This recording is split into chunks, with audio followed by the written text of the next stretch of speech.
지난달 31일 발생한 서울 지하철 5호선 방화 사건 당시 영상이 처음으로 공개됐습니다. 검찰은 방화를 저지른 남성에게 승객 160명에 대한 살인미수 혐의를 추가 적용해 구속 상태로 재판에 넘겼습니다.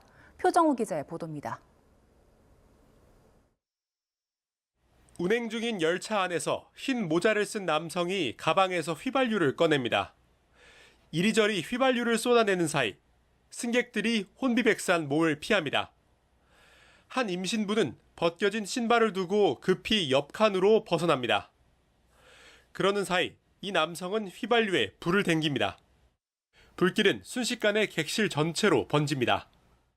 3분 만에 매캐한 연기가 맨 앞 객차까지 빠르게 퍼져나갔습니다. 승객들은 열차 밖으로 허둥지둥 줄지어 대피합니다.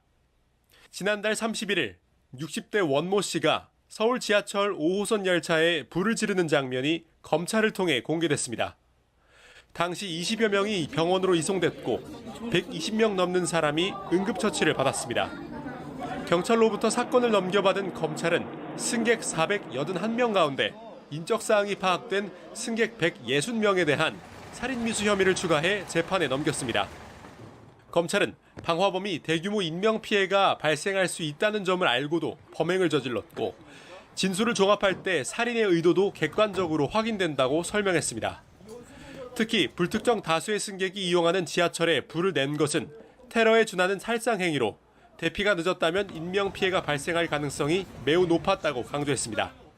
YTN 표정우입니다.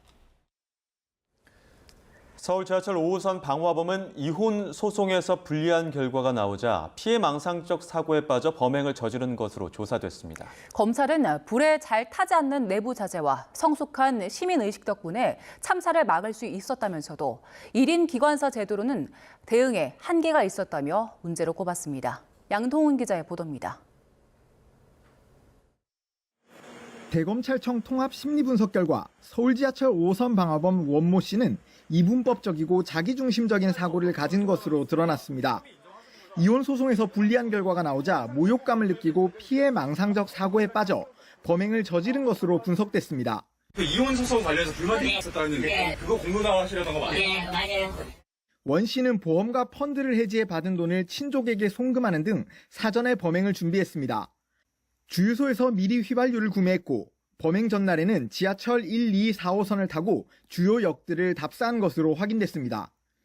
검찰은 이렇게 치밀하게 범행을 준비했는데도 인명피해가 적었던 이유로 지난 2003년 대구 지하철 참사 이후 지하철 내장재가 불에 잘 타지 않는 재질로 교체된 점을 꼽았습니다. 지하철에 탑승한 시민들과 출퇴근길 경찰들이 노약자 대피를 돕고 소화기로 잔불을 진화하는 등 성숙한 시민의식을 보여준 점도 언급했습니다. 기관사도 승객들이 안전하게 대피할 수 있도록 최선을 다했다고 밝혔습니다.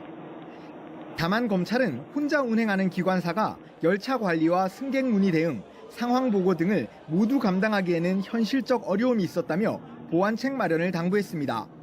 YTN 양동훈입니다.